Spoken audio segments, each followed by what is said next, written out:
Hello বন্ধুরা, তোমরা সবাই কেমন আছো?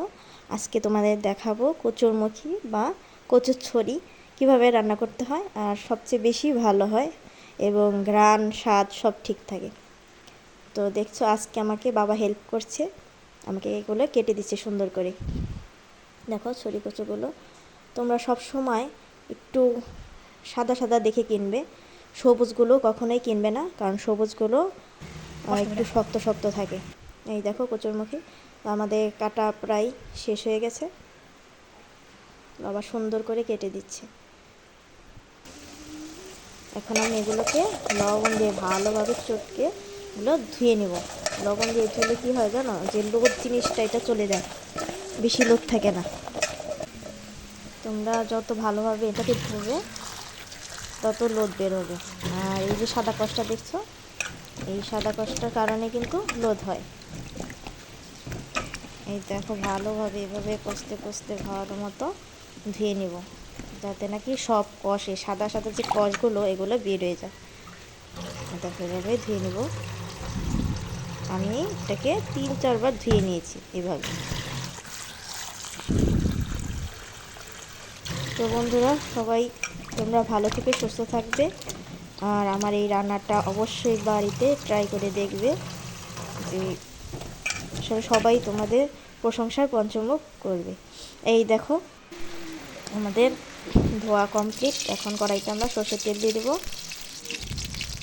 তারপর দিয়ে দেবো একটা আস্ত তেজপাতা।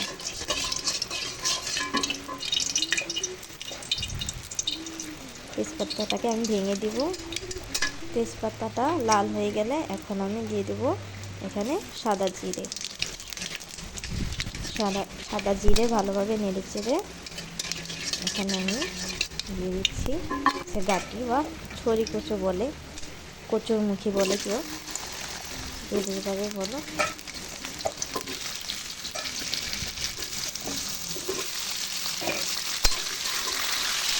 আসলে কি ছোটো ছেলে মেয়েরা কিন্তু এগুলো খেতে খুব পছন্দ করে না, কিন্তু এইভাবে রান্না করলে কিন্তু সবাই খাবে। আমি লবণ দিয়ে দিলাম, লবণ দিয়ে ভালোভাবে নেড়ে চেড়ে এখানে দিয়ে দেবো একটু সামান্য হলুদ। বেশি হলুদ দেওয়া যাবে না, 1/2 চামচ বা 1 চামচ দিলে হবে।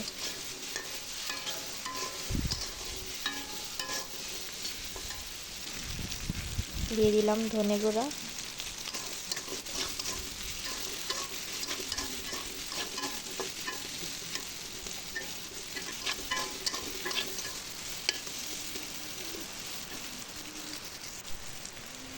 দিয়েছি কাঁচা লঙ্কা, 4-5টা আমি কাঁচা লঙ্কা দিয়েছি। এই যত ধরনের কচু আছে একটু ঝাল দিলে কিন্তু খুব ভালো লাগে, টেস্ট আসে খুবই। এখন আমি জল দিয়ে দিব, জল দিয়ে এটাকে আমি ঢাকবো না, একটু বেশি করে জল দিয়ে দিছি। এটাকে ঢাকবো না, এভাবেই সিদ্ধ হয়ে যাবে।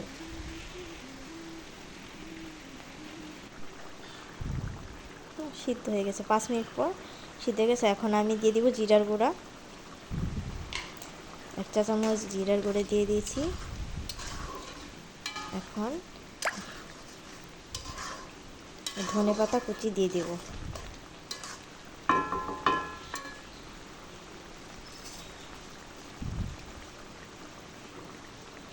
ধনে পাতা কুচিটা দিয়ে নাড়াচাড়া করে নেব।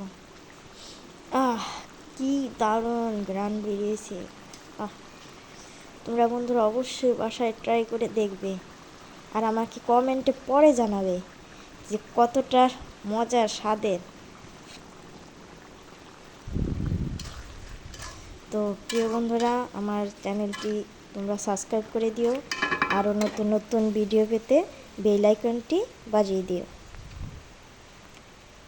দেখেছো, রুটি ভাত যেভাবেই খাও, মুড়ি দিয়ে খাওয়া যায় এমন একটি পদ।